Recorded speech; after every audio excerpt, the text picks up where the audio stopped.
So let's do this right now. I'm going to go ahead before I turn this over to Dr. Mike Lorence. I just want to give a few words on Mike.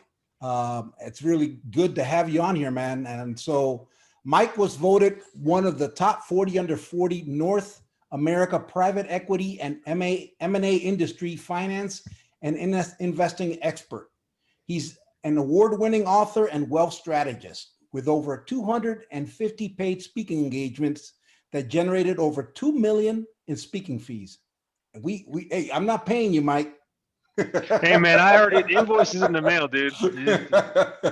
Dr. Lorence is a professional speaker and the co-founder of Florida Multifamily Investments, a wealth management firm specializing in the acquisition and management of multifamily assets in Florida.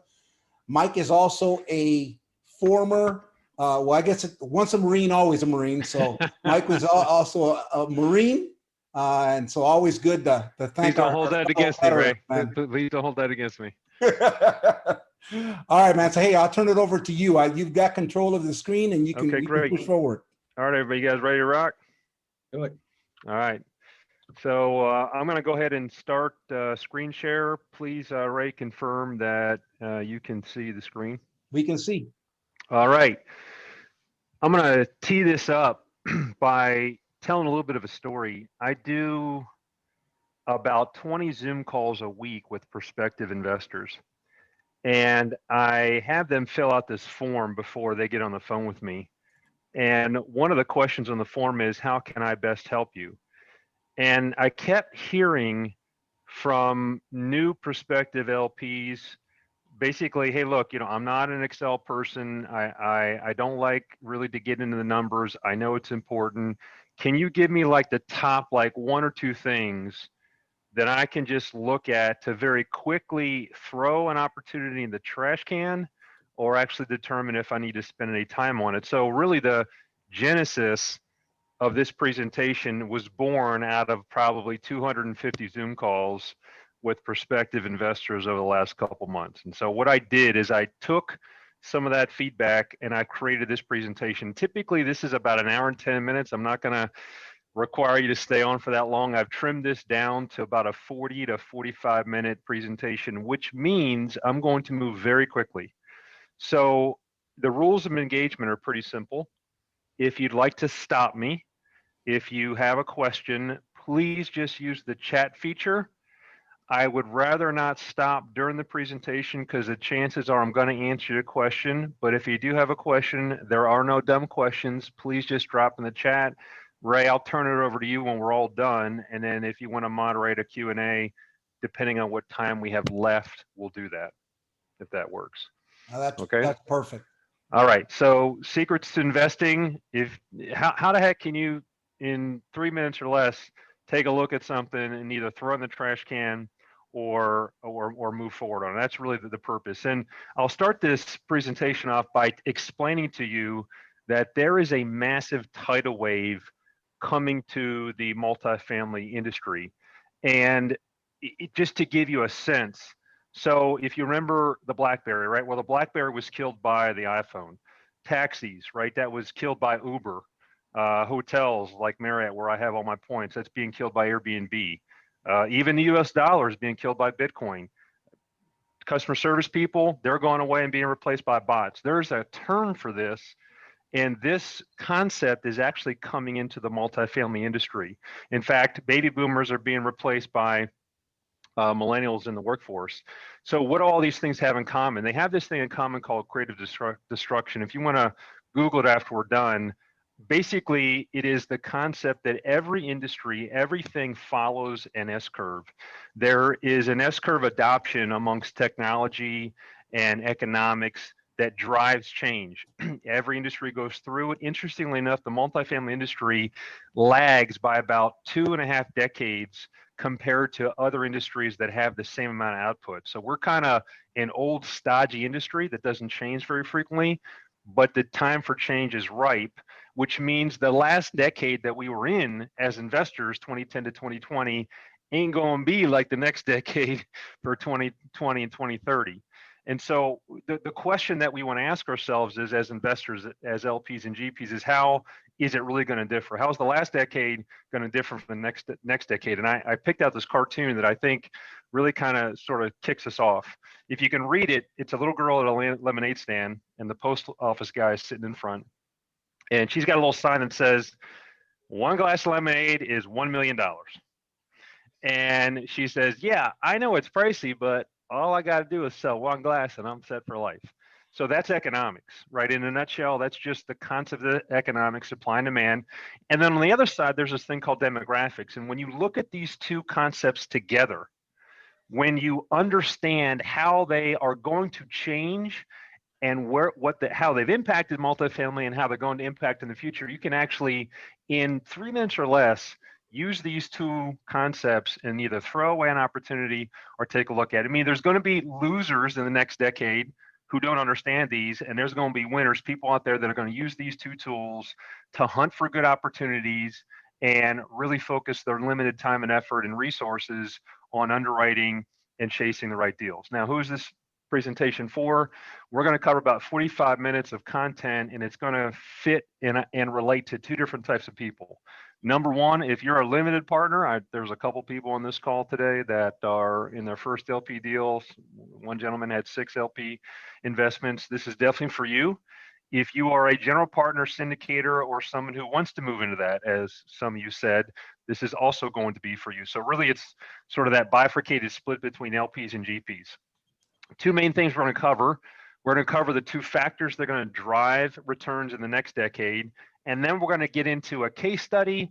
We'll even put a little action plan in place for those of you who want to take this and implement this. By the way, if you don't implement anything from this call, this was 45 minutes of entertainment. Okay, this is not entertainment. All right, this is actionable information that you can take and put to work. And then we'll end with the Q&A, and I'll throw in a little very special gift for you for investing your time with us tonight. So a little bit about me.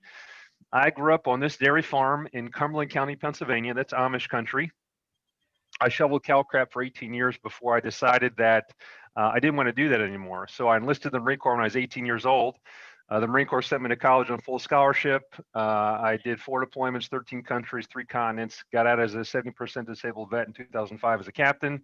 My wife, the gentleman from Trinidad, I was the Lord blessed me with a woman from Trinidad, because I guess he knew that that the people from Trinidad are not only smart, they're very patient, and they're very wise people. So my wife Tricia and I have been together for a while, and she's actually, I think, Ray, been on this call once or twice.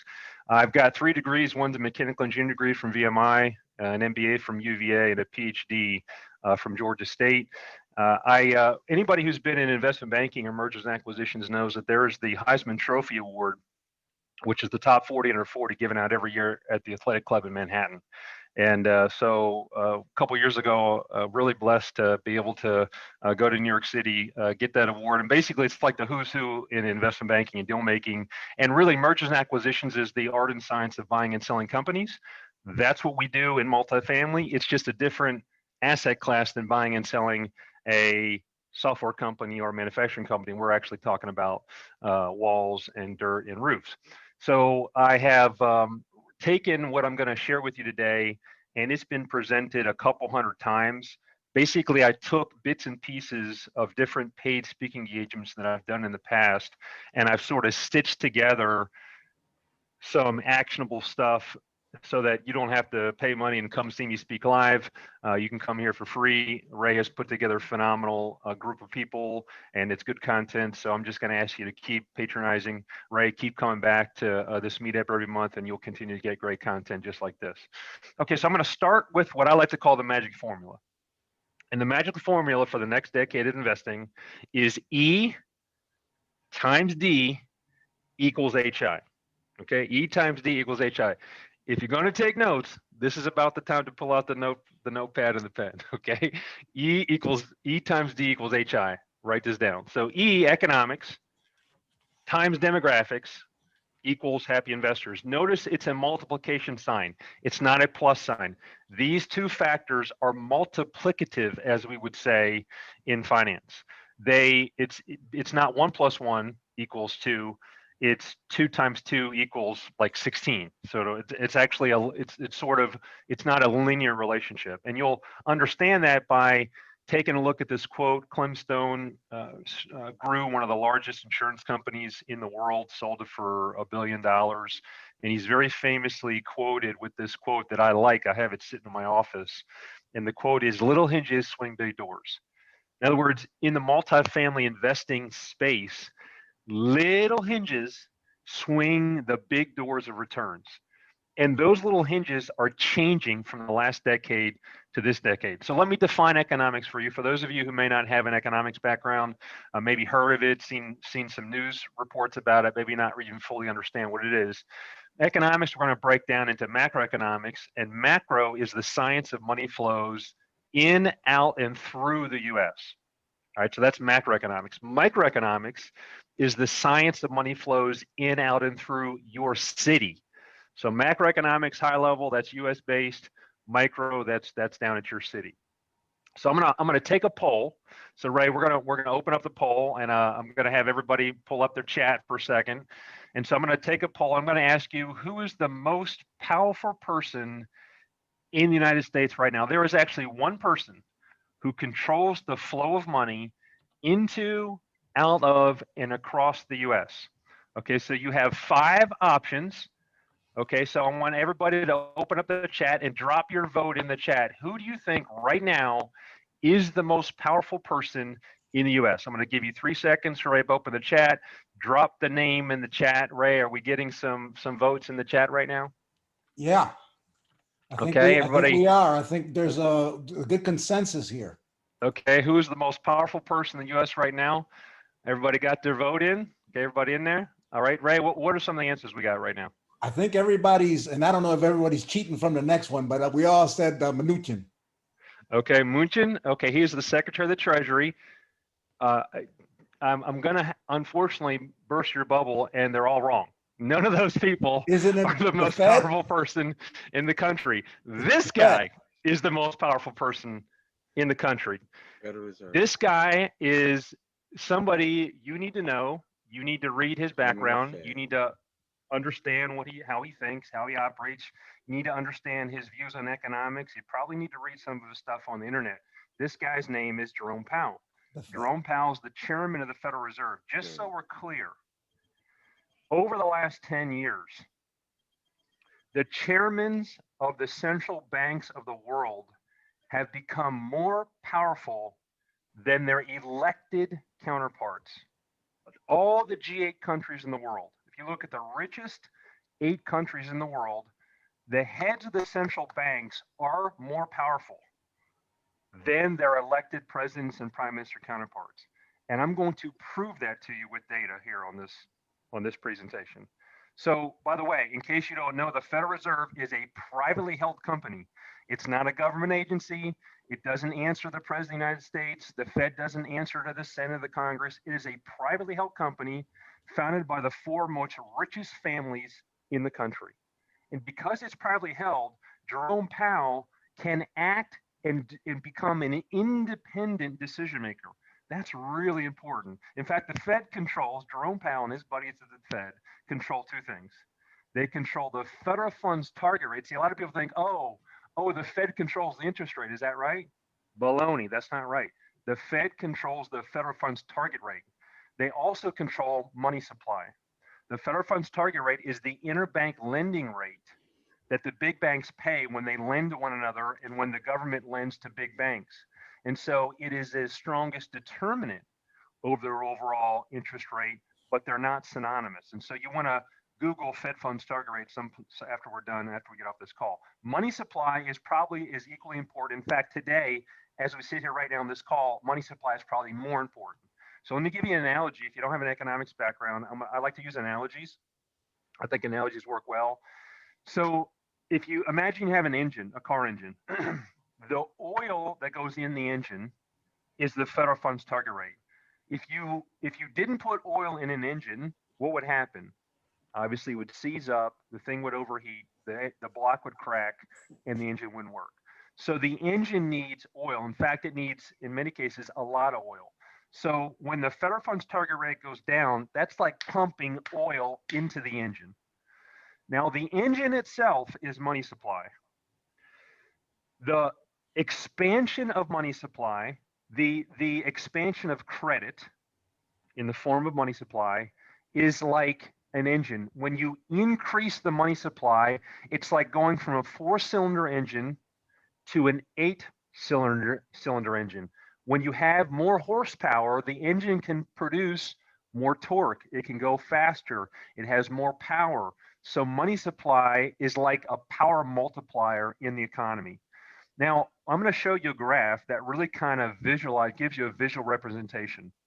So the two circles in blue, that is interest rate manipulation. That's the federal funds target rate that the Federal Reserve changed. On the left circle is back in 05 through 08.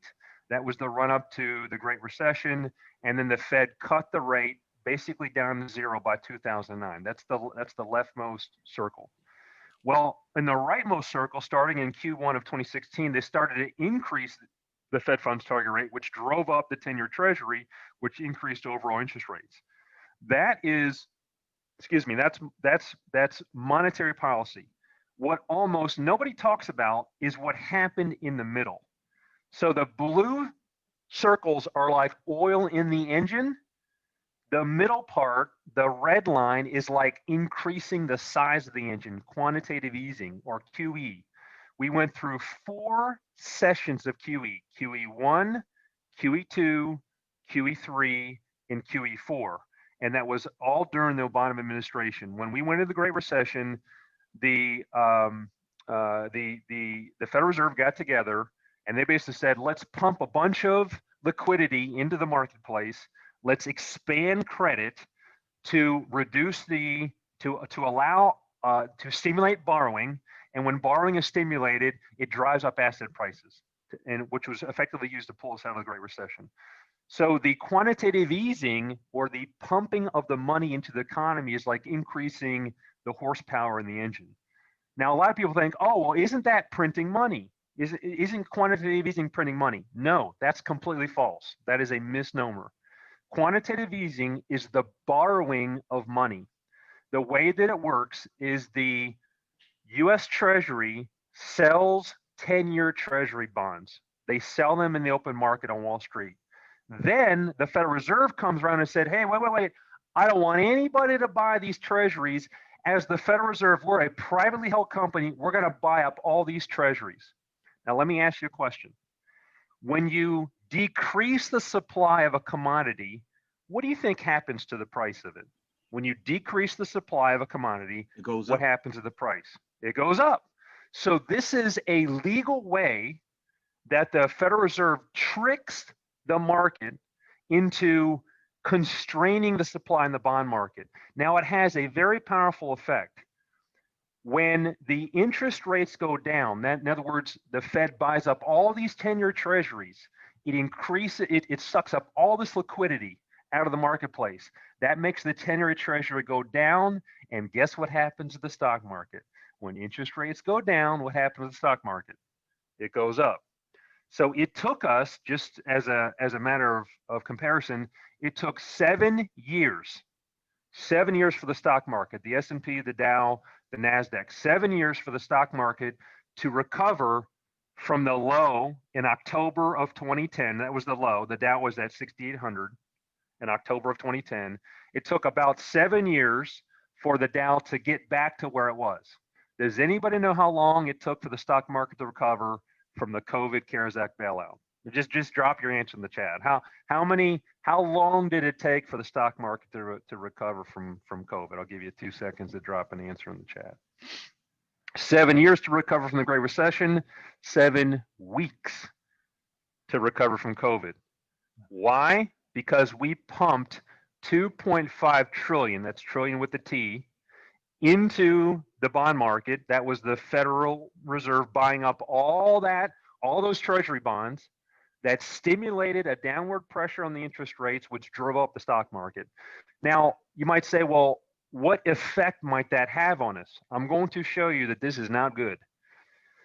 This graph shows the debt to GDP ratio. Okay, so debt to GDP ratio is the equivalent of loan to value. Okay, so for those of you who've been in multifamily, you know that loan to value is effectively the loan amount divided by the value of the property, right? So you can borrow, let's say 75% loan to value.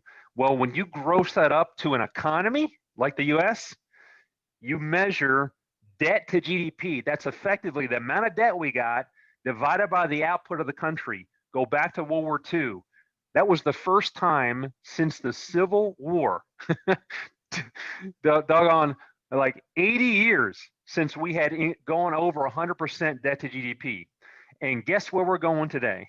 As we sit here right now in this call, we are at 108% of debt to GDP. We have set an all-time record in the amount of money that was borrowed. I put this data together before COVID bailout phase 2 that was passed 3 weeks ago. It's probably up closer to maybe 110%. So what does all this mean? It means that last decade, the decade of 2010 to 2020, was the decade of appreciation because you had unadulterated borrowing from the US government in the form of the Federal Reserve buying up 10-year treasuries, and you had the slashing of interest rates due to the Federal Reserve driving the interest rates down. So that means your grandma could have probably made money in multifamily last decade because there was this massive cap rate compression. Cap rates went down, down, down, down, down, down, down, and you really didn't have to probably work. I mean, you had to work hard, but you could buy a property and you can get rich simply off the appreciation. Okay, so when you look at what happened with interest rates have steadily gone down since Ronald Reagan's administration in the mid-1980s. It doesn't take a Harvard PhD to look at this graph and know that interest rates have sank considerably over the last 30 years. Nobody can look at this graph and say interest rates are going to go down. I mean, they're down. They're almost about 0% right now. They ain't going down anymore. Japan tried to have negative rates. It didn't work. So you have to look at this and say interest rates have to go up. Inflation is the bad news story behind the CARES Act COVID bailout. Because we released all this liquidity that devalues the American dollar, that means inflation is going to drive itself into the economy. And when that happens, the Federal Reserve will have no choice but to jack up the interest rate. That's important to understand because we can't sustain these borrowing rates or these interest rates. So meaning the next decade, the decade of 2020 to 2030 is going to be the decade of what I like to call demo economics. Now, the demo economics is, just hold on with me here and I'll kind of define the term. It means that basically location obviously is going to be important. Everybody's heard location, location, location, right? Yeah, that's nothing new. Everybody's heard that. But what makes location so important is this formula, the magic formula of economics times demographics equals happy investors. So I'm going to come back to economics and I'm going to slap another little 5-letter word in front of it, micro.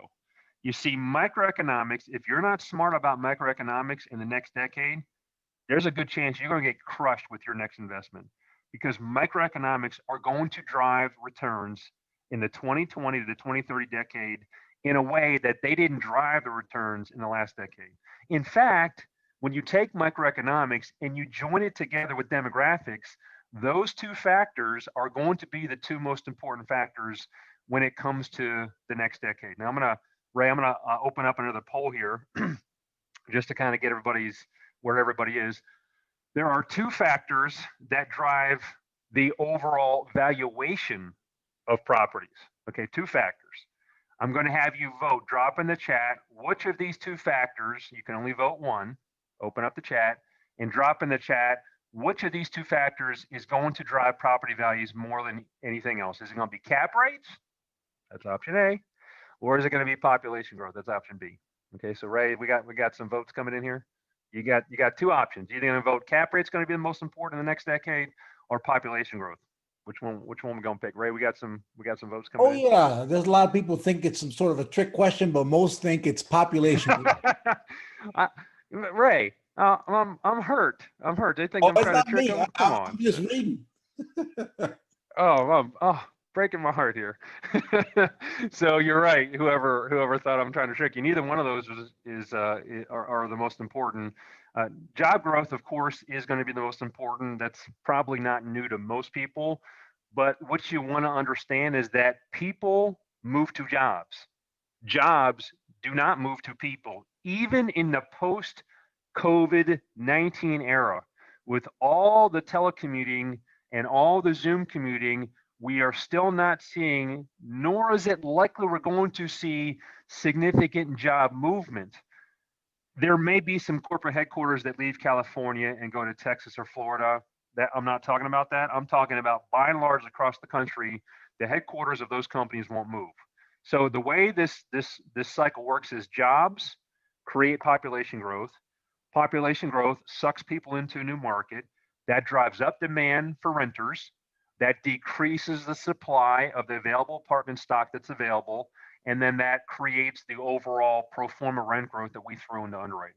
So that virtuous loop, the faster that loop spins, the more money you're going to make in the next decade. Well, how do you determine job growth? If you haven't saved this as a favorite to your browser, I would encourage you. I put the URL in here, bls.gov. For those of you who don't do underwriting, or maybe you're just you're into this, or you're an LP, you better go check the underwriting assumptions of the GP. And one of the things that I would recommend you do is every GP is going to say, this city has 5% population growth, and like almost nobody goes and checks it.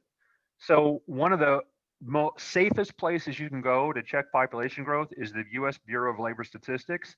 You can go to bls.gov, and you see this this yellow arrow right here in the search bar.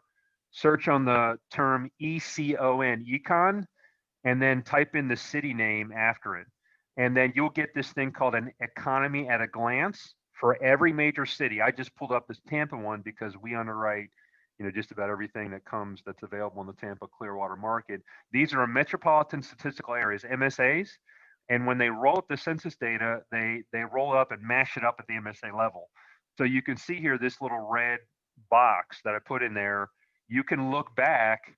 Now, this presentation, I did this a couple months ago, so the latest month that was available was October. But if you go in there now, December is probably available now. It's been probably a month and a half since I looked at it. But you can go back, you can click that little green icon right there, and you can suck down the Excel data and do the percent population growth yourself on actual data, and then you can challenge the GP and ask them where they got their data. Okay, so job growth is important. It drives per capita income. The other thing that I'll share with you in terms of this whole thing of again, we're under the macroeconomic umbrella, right? Job growth is a macroeconomic component. We haven't talked about demographics yet. We're just talking about microeconomics. And one of the things that is really good for you to get a good feel for, throwing an opportunity in the trash can, is verifying that the population of your property is census tract. I'm going to define census tract a little bit later. That the census tract average monthly income is high enough to support the average rents. Now, I'm going to define very quickly a census tract for those of you who have never heard of it. A lot of GPs, when they underwrite properties, they will pull city level data. I'm going to tell you why that's wrong. Location says you should be pulling census tract data. Census tract data is hyper geolocal targeted data that takes a city and it cuts the city up into hundreds of little mini census tracts. See, if you could look at the census tract data, you can look at the census tract where your property is located and get ultra targeted data that comes straight out of the federal government, and you can actually have a much more accurate underwriting model. Now, I'm going to show you a graph that I put together. The book I wrote, I pulled a bunch of census tract data from a whole bunch of data sources. I plotted it on this graph, and you don't need to know too much about this, but I just took some of the major cities that you'll hear about on podcasts and where people invest, and I plotted the average job growth, annual job growth over 6 or 7 major metro markets. And this big fat green line here is set on 2%, meaning anything above 2% is a really, really, really attractive market. It's an economic engine that's sucking a lot of people in there because it's creating a lot of jobs. Large cities that are over 2% is like a phenomenal home run. You know, like Tampa's in there. You know, obviously Dallas, like DFW Metroplex is in there. Houston is not. Houston has come off a little bit. And now, when I created this presentation back in June, I only had 2019 data. I haven't yet updated it for 2020 data because we don't have the full 2020 data yet. But anything below this line, anything below the 2% line, is obviously something that you're going to want to probably either throw in the trash can pretty quickly or not spend a whole lot of time underwriting if it doesn't hit the job growth number. Now, you can't forget demographics because they go hand in hand with job growth. Even if a city or a census tract has 2% or more job growth, the demographics can still kill your returns over the long term. It's important to know this because, yeah, everybody says, well, apartments is a good asset class because we ain't building enough apartments to stick all these people in. Is that true? Yes, that's true. This is NMHC and NAA data that looks back over about a 6-year period. They did a big, expensive study, and they figured out that across the U.S., we delivered about 243,000 units a year, every year, from 2011 to 2017. This study was published in 2018. But when you look at the demand side of the equation, we actually needed 328,000. So a lot of people like to cite this kind of data to say, oh, well, we're short 30% a year. And yes, that's true.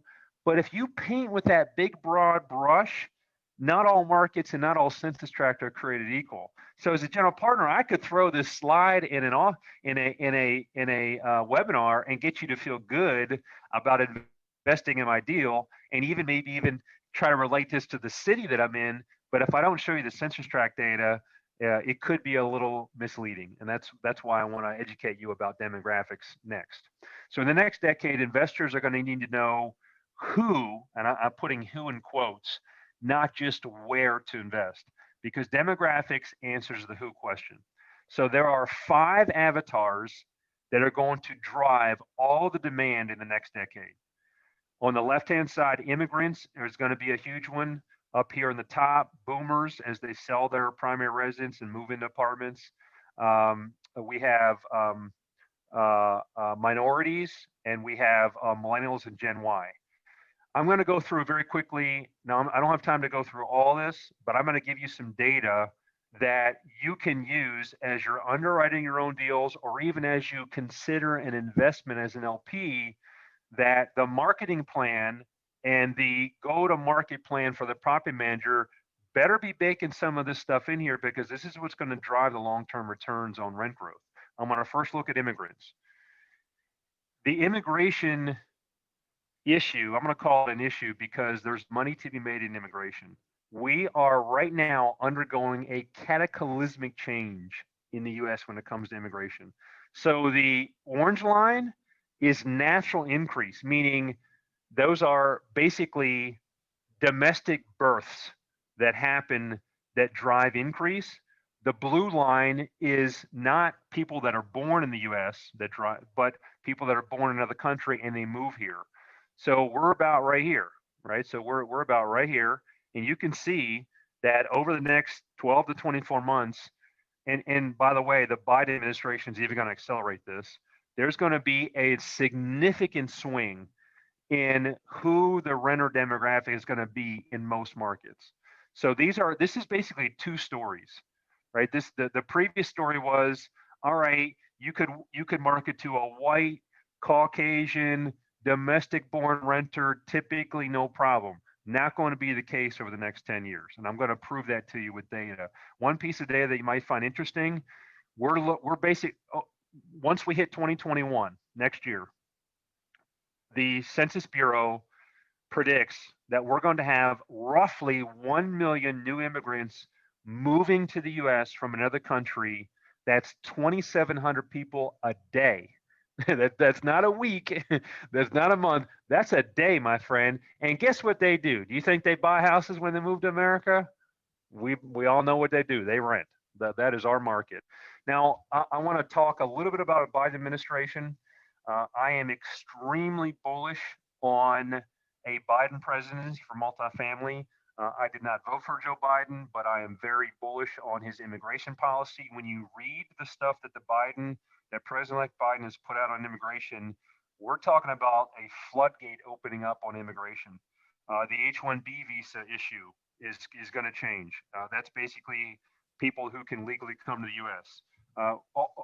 In other words, when we take away the Trump immigration policy, which was basically closing the American border, and we open it up, that's going to mean a lot of immigrants coming, and yes, that's a lot of renters coming into the states. That is a good thing for us, and that is a change over the next decade.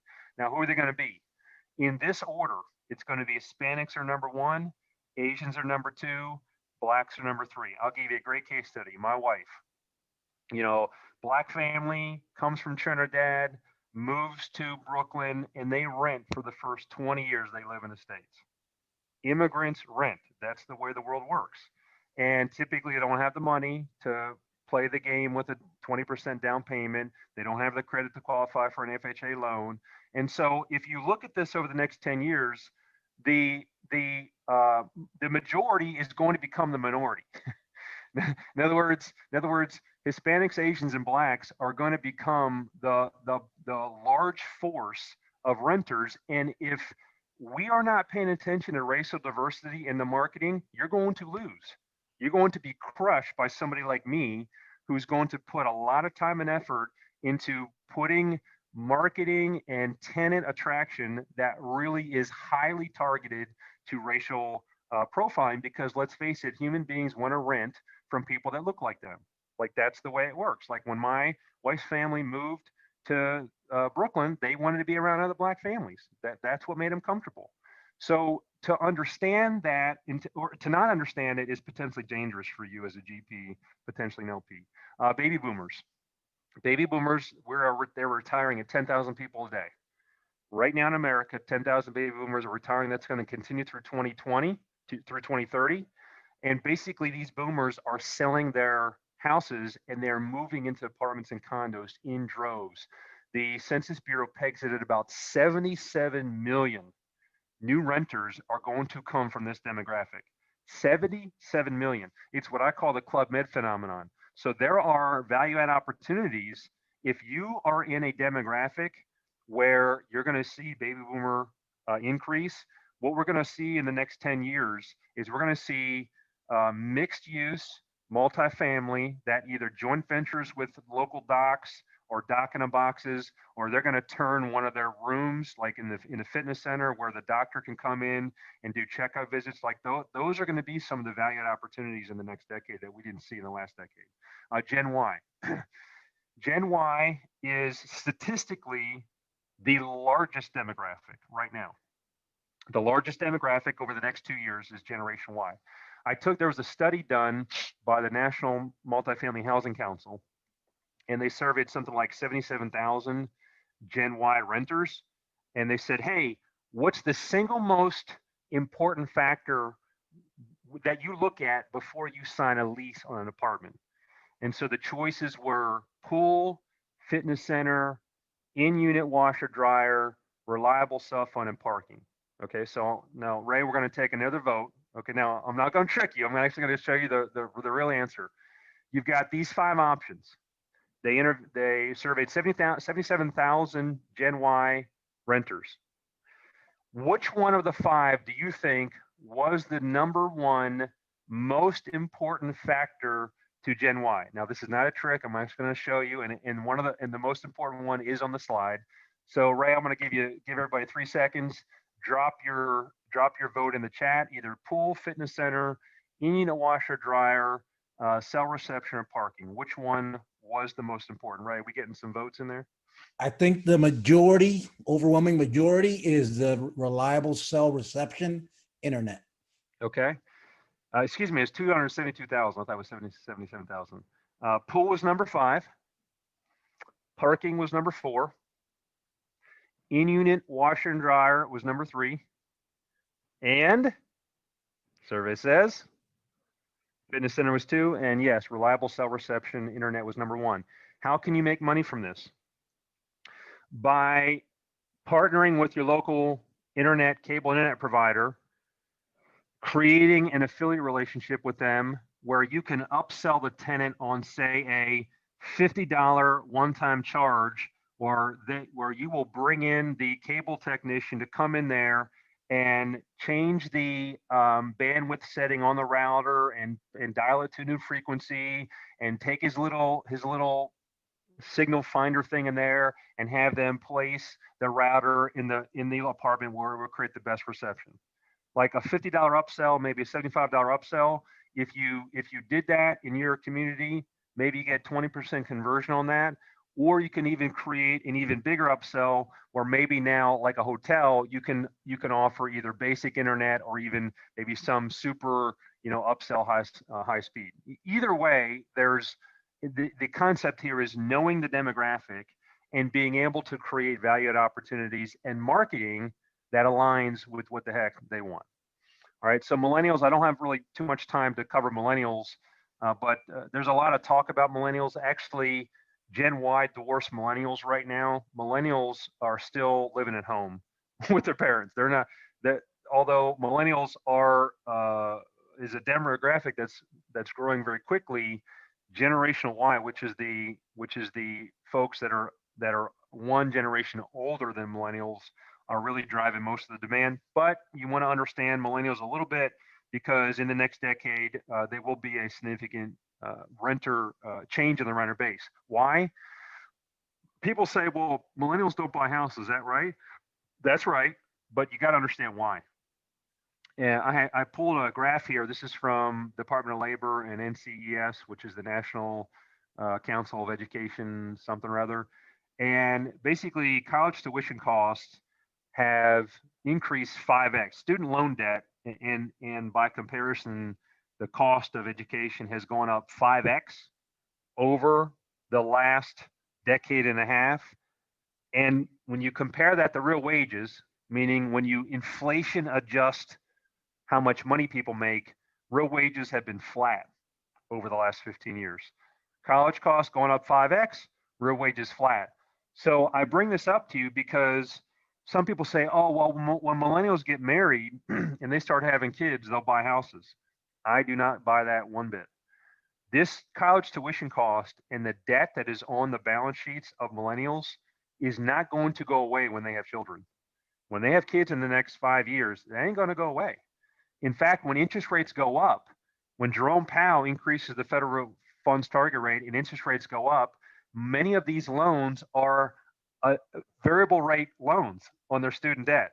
The federal government subsidizes only a portion of college student loans. If any of you have kids in college right now, you know that you always want the federally subsidized loan because those are typically fixed rate debt. But any debt that's not federally subsidized is adjustable rate. And so when interest rates go up over the next 5 years, that means the cost to service that college debt going to go up. That's a major determiner for the lack of millennial home purchases. Home purchasing is dying in America. And so now that we can I'm going to now bring all this first full circle, Ray, and I'm going to put a little action plan into place. We've been at this about 43 minutes. So let's quickly go through a case study, and then I'll wrap up after the case study, and then I'll take some Q&A. So how can we put this? How can we put all this into action? Okay, number one, we want to invest where the job growth is greater than 2% a year, and we want to make sure that the average local rents for your census tract are on par with the pro forma rents that the underwriting model is showing, and we want to be investing in a property that has racial diversity in the census tract. Now, I'm going to we're going to go on a field trip, and this is a deal that we underwrote probably 5 months ago. Some of you probably will recognize this address. This is a deal up in Orlando, 189 units. It was about a $17 million property, C-class property. I'll drop the bit.ly link in here at the end after we're all done. The picture, I put the picture here, it's right on the edge of a body of water, a lake up in, I think that's North Orlando. So at first pass, when you pull the data on this, it looks kind of attractive. So the first thing we would look at, based upon what I've taught you so far, is we would go and we would verify the job growth for the area. So we would go to the Bureau of Labor Statistics. We would pull up Economy at a Glance Orlando. And by the way, I've shortcutted it here. Okay, so this is the MSA BLS data for the Orlando, Kissimmee, Sanford market. And I've already gone ahead and I pulled this data out. I clicked this little graph. I went down here to the bottom. I downloaded the Excel file. I ran the Excel analysis because we don't have time to go through it here. And it turns out that the job growth for this area is north of 2%. So the good news is it is from a job growth standpoint, it is good. From a census block group data, this is a horrible, horrible property. Okay, so I'm going to go a little deeper now on census blocks. I've been talking about it so far, but now I want to show you how to go ahead and pull census block data. Okay, city level data is not good in my view. Census block data is good. So there are 229,000 census block groups in the U.S. That equates to roughly 4,500 per state. 4,500 per state. So what I'm going to do is I'm going to go to city-data.com. Most of you have probably used this website. If you've been through Neil Bawa's course, he talks about this. And so you can go to Orlando. I'm going to come down to Orlando. I just typed in Orlando. I'm going to come down to the live data feed for Orlando. Okay, so if you have never seen this before, I went to city-data.com. I typed in Orlando. I am now down to the Orlando market. Now, what you're looking at is you're looking at a live data feed that pulls in data from many different sources, most of them from federal government data sources like the Census Bureau, which pulls in income data, which pulls in racial data, which pulls in population growth data. This is extremely valuable data that goes into your underwriting model. Now, this red line basically demarcates the Orlando metro market. Now, I'm going to zoom in. Hold on just one second. I'm going to zoom in. And if you can see where my cursor is, let me go up here just a little bit. Okay. All right. You see where my cursor is when I roll my cursor over these census block groups, you see how it highlights it? So you see they're not uniform in their shape. The federal government decides based upon many factors how to define a census block. Like this one is about a 2.5 wide block by about a 1 block wide census block. That would represent probably, I'm going to guess, 800 yards wide by maybe, let's call it 1,000 yards long. That's yards. That's not miles. that's not kilometers. That's yards. So wouldn't you rather want to pull data in a 800 yard by 800 yard group so that you have hyper targeted information? So I'm gonna go click on the census block for this property. I think it was like right. Right here. Okay, now when you click on it, you see what happened? It pulled up census block group. Then you can expand it. Actually, that's not the right one. Hold on one second. I want to make sure I'm pulling up the right one. I might have been this one. No. My computer shut down before here, so let me make sure I'm pulling up the right one. Hold on one second. Well, let's just go with this one. That's fine, in the interest of time. Okay, so when you click on this census block data, look what it shows you. Okay, number one, it shows you the median household income. The median household income for this area is $21,000. Okay, If your rent, let's say your rent is $750 a month, would you want to be renting a property where the majority of people that live in a 1 mile radius are making $21,000 a year? Probably not. Probably not. Also, it provides the median household condo value. Now, this one is not that bad. It's just under 100,000. It shows you the median contract rents are just under 500 bucks, and it's got a 10.7% unemployment rate for that census block. You see, when you attend a webinar of a general partner that's raising money, the vast majority of the time, they are giving you city level data. They are not giving you census block data. Either they don't know that, or they know it and they know that the data locally is not as good as the city is, and they're trying to sort of potentially maybe put some lipstick on a pig. I'm not saying anybody would do that, but that's certainly ones I've seen in the past. The other thing that I like about this is you can take this data, you can click on the drop down, and you can then go and you can put in here population growth. You can put on here what I like to do. I'm going to plot racial diversity. I'm going to tell you why I like plotting the racial diversity, because I don't want to buy a property where everybody renting the thing is white, because we're going to have a hard time putting Hispanics, people of color, Asians, African Americans in that property. That's going to be hard. It's going to make my leasing agent work twice as hard, and we're going to have to spend 3 times as much money to market for that. By the same token, so when you look at this pie chart, you can roll your pie chart over here, and you can see in this census tract, 51% is white, 19.5% is black, 19.7% is Hispanic, 5% is Indian, 4% is Asian. This has got a fairly decent racial diversity. In other words, this is something that would probably not cause a lot of problems for the leasing agent and the property management company to go and try to fill this property. So that's why I like looking from a demographic standpoint. I like looking at racial diversity. I like looking at the contract rents, and also I like looking at crime. And then Ray, we'll end up here in just a minute. The other data that you can pull from city-data.com is you can pull crime data. Now there are other websites you can use, but if you scroll all the way down to the bottom, you see this crime rate in Orlando stat. Now what it does, I won't go too much into the details, but what it does is it takes all the violent crimes, murders, rapes, robberies, assaults, burglaries, thefts, arsons, and it gives them an index. And the only thing you need to know is this is a lower is better number.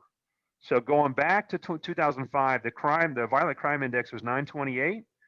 And if I zoom out here, let me zoom out. The last year was 474. So they basically cut the crime rate in half. That is a very, very good trend for Orlando. You want to see numbers that are beneath 500 for the overall violent crime stat. If it's over 500 or it's trending in the wrong way, in other words, it's going up, that crime crowds out returns. Crime crowds out investment. It's going to disincentivize other businesses from investing in that area. And rising tide floats all boats. When capital flocks into a local market, it's like the rising tide that floats all the boats. So that gives you a little sense for how to use census block tracts to understand demographics and population growth. Bam! That's a lot of information. Drop the That mic. is fantastic. It's funny, Mike. I'll let people get their thoughts together, because I know they were hustling, taking notes. But this is so much like, I talk of what I call the big 3 minus R, right? I kind of break it down the same way. I add unemployment as one of them, and I add demographics, population growth as another one, and I use that minus R being risk, which is crime. But I like the way you break it down in yours. A really simple way to kind of look at the world and look at those areas that we're trying to to actually invest in. I really like it. I'm curious, since you've done a lot of stuff here in Florida. What would you say your top 2 markets are right now in Florida? And then that'll give you a chance to some people to, and I'm putting you on the spot a little bit because I know you've done Come some on, research. you But making me pull a curtain back? Is that what you're asking me to do? Okay, yes, I'll be happy to. There are 4 main markets where we are very bullish on. The obvious, Tampa and Orlando. Everybody's heard about that. Many people on this call here are really excited about Tampa and Orlando. Then Gainesville is one that I'm probably most excited about, and I'll kind of talk through why. And then Jacksonville is the other one. But let's talk about Gainesville for a second. A lot of the federal grant and medical money that has historically gone to Orlando and the medical complex in Orlando is going to change, and it's going to go to the university in the next decade up in Gainesville. And so that's going to create like this, you remember like in Star Wars, the Death Star, how like it sucked everything into it, right? That's what's going to happen with Gainesville. It's not going to be tomorrow. I mean, it's not going to be, next quarter, but I really like medical money because medical money generally doesn't go away. It is insulated for recessions. It is money that creates lots of jobs. Roughly for every $100,000 a year job that's created, will typically create 2 $40,000 a year jobs behind it. So the nurse care practitioners, the doctors, the residents, the PhDs, the researchers, all those people moving to Gainesville, like brings this halo effect with it for $40,000 a year people, $45,000 a year people. And obviously those are renters. And also Gainesville is a very business friendly, for the most part, environment. I'm not a developer, but I've talked to several really large developers in Florida, and they tell me that it's easier to get an apartment out of the ground in Gainesville, way easier than it is in South Florida and even Tampa.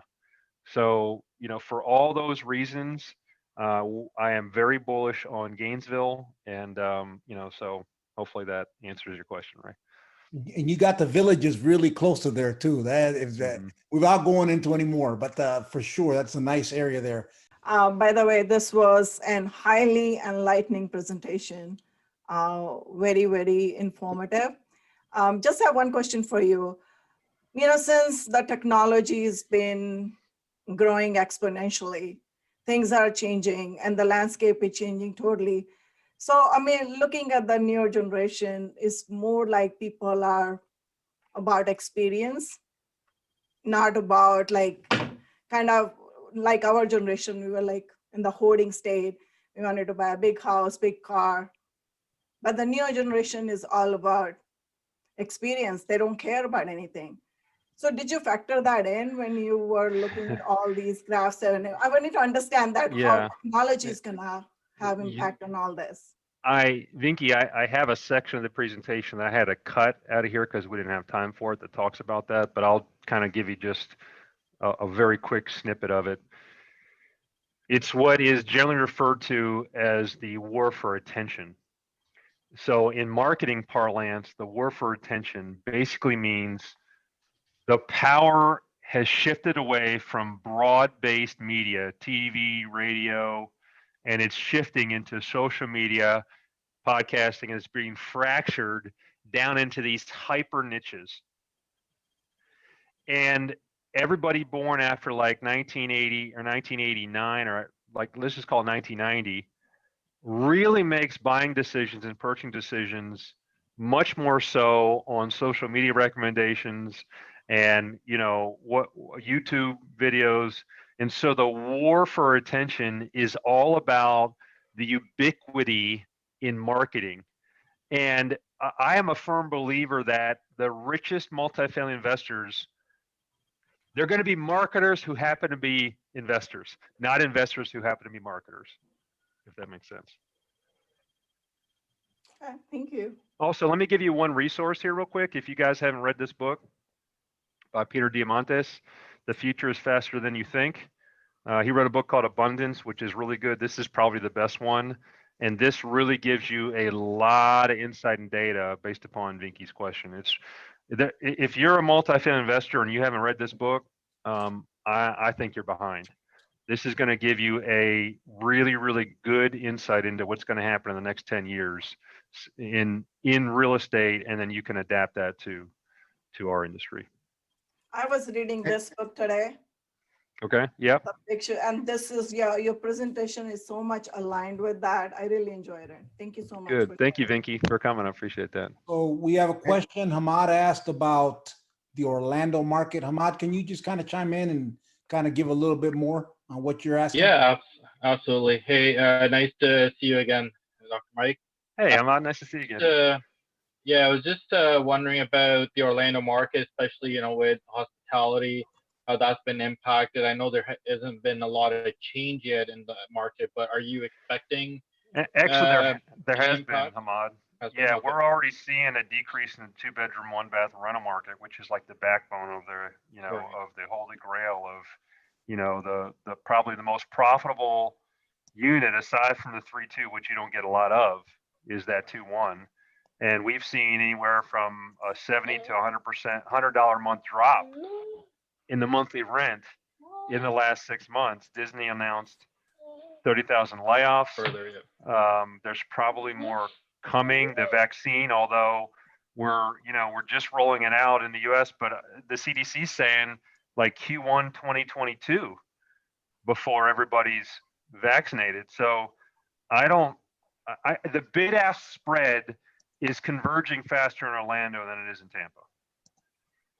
In other words, I believe there's enough anecdotal evidence to say that the pricing corrections are happening faster in Orlando, and sellers are more realistic in Orlando than they are in Tampa right now. They're resisting, but I think you're right. There was a property that we underwrote that they wrote off 100% of their bad debt in November. Now, legally, I think their accountant is an idiot because they didn't have to do that, but on an accrual set of financials, I was talking about the difference between accrual and cash financials over the weekend, and so the broker had provided accrued financials, which basically bakes in the expectation of collecting that, so they counted it as revenue, so that showed up in the rent revenue, and then they had all this COVID bad debt that they were accruing, and then they wrote the whole thing off around Thanksgiving. Well, when you T3 that, when you take the trailing 3 months, multiply by 4, it destroys the returns for that property, right? So I think that kind of stuff, we're going to be seeing more of it. Although President-elect Biden has announced a $1.9 trillion additional stimulus, so it's probably going to push it out maybe another year possibly if he gets it through the Senate, which he will probably. So, that's another wild card that, we don't really know yet. All right, good. Mike, you've got some people asking you to be on their show. So I'll make sure before I'll save this chat, but you may want to also save it on your end. Oh, right. Okay. You definitely. It's just $3,000 per episode. I'm running a special this month. I'm joking. I'm totally joking. I kind of lost track on the questions. Any other questions? Hey, Ray, this is Steve. All right, go ahead. Yeah, I typed it in there, but Mike, thanks for the presentation. Great information and very enlightening. Yes, sir. Question on COVID that's lingering around. It's definitely impacting the economy as we talked about, and it's it's going to be there for a while. And the debt that we're accumulating. How is that impacting your decision making? Yeah. There is a lower conversion rate on underwriting. You got to underwrite more deals to find the one that works. What I did is I went back to the Great Recession because that's the closest thing we have to right now. So I'll go back to the Marine Corps. So Ray's probably gonna hate me for saying this, but in the Marine Corps, there's this thing called MICLES, Marine Corps Lessons Learned, which is this database of like all the major combat operations that were ever been done in the Marine Corps, and then they take all these lessons learned from them, they type them out into this basically like this book, and all young lieutenants that go through the basic school have got to like get smart on this thing. So you can basically take 3,000 years worth of combat experience and stick it in your head in 6 months. Okay. Well, if you apply that to this industry, the best thing we got is the Great Recession. And if you believe that that is generalizable to this now, then it took 4 years from the low of the stock market, 4 years from when the stock market tanked until the bottom of the real estate industry. 4-year lag. That's a long time. Why did it take so long? Well, because real estate's a hard asset. It's illiquid. It doesn't trade like a stock or a bond or a paper asset. So we had significant government intervention in the form of quantitative easing from 2009 through 2014. We're going to have more of that in a shorter period of time. So I don't think it's going to take 4 years to hit bottom. Maybe it takes 2 years to hit bottom. Maybe it's accelerated. But what I know though is even at the bottom, multifamily was highly insulated from a pricing standpoint. So even if you look at the worst case scenario, if you show no rent increases for next year, conservative rent increases for years 2 through 5, maybe a 7-year hold instead of a 5, maybe it's a cash out refi instead of selling the property. I think that's probably where the world is going to have to go. Also, which we don't even have time to talk about, is the Biden's capital gain tax policy. That's going to significantly affect the multifamily industry. Right now, long-term cap gains are 20%. President-elect Biden has published his tax plan that has said that he's going to eliminate the distinction between capital gains and ordinary income, meaning cap gains are going to go to 40%. Well, if you're a multifamily investor and you're sitting on like $5 million in equity, are you going to pay 40% on that? No. You're going to either 1031 into something, which is hard to do when you get into these big properties, because you can't find it's hard to find something that big in the time frame, or you're going to just cash out refi and you're going to holding period is going to be longer. Right? So all that to say, I think there's multiple factors that one would somebody put in the chat, Biden wants to get rid of 1031. I don't think that's going to happen. There's too many high-paid lobbyists that have too many senators and politicians in their pocket that won't let that happen. And we do have a divided Congress. I mean, it may be favoring one way or another, but not by much. Thanks, Mike. Thanks. Yep. Question about student housing. I think we may have to cut it at that one, because even now we're kind of past the threshold here. Yes, sir. So what's your opinion on student housing in the next 3 years for the big 3 universities in Florida? The jury is still out on the changing face of education. One or two things is going to happen. Either the colleges are going to have to find a way to continue to keep the same tuition cost at virtual education, which I think they can't do, or they're going to have to somehow radically change the pricing model to allow for this distributed learning in Zoom. The second option destroys student housing. Destroys it. The first option, the top schools, the Ivy League schools, there's always going to be way more people that want to go there than they have spots. Then they're not, the Harvards of the world aren't going to skip a beat. UF, Florida State, Central Florida, there are big application pools, but I'm just not convinced that education, it is too old of a model that is ripe for disruption. Tony Robbins and Dean Grazioso, if you're watching their stuff, they keep harping on this thing about basically over the next 15 years, colleges are dead. And coaches and authors are going to fill that void. Now they have an agenda to say that because they want you by the program, but I don't know that I would go that far, but it's not too far from the truth. I mean, obviously I'm not an expert in student housing. Please take that comment with a grain of salt. I'm definitely not an expert in it. So I wouldn't want you to make a decision based upon what I just said, but that's my opinion. All right. think that's all we got time for. This was phenomenal, Mike. I really appreciate you coming on the show. I think I got you before some of the other folks. So you may want to charge the rest of them, except for Jim. Don't. Our next call, third Monday of every month at 8 p.m.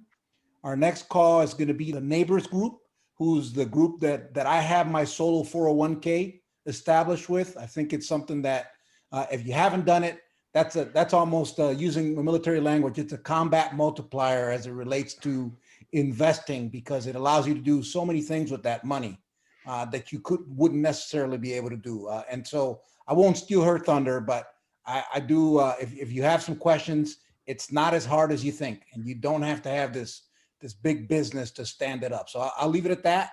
I'll send out this recording so everyone's got that. And so, hey, thanks everyone for coming. Don't forget, invest where it makes sense, people.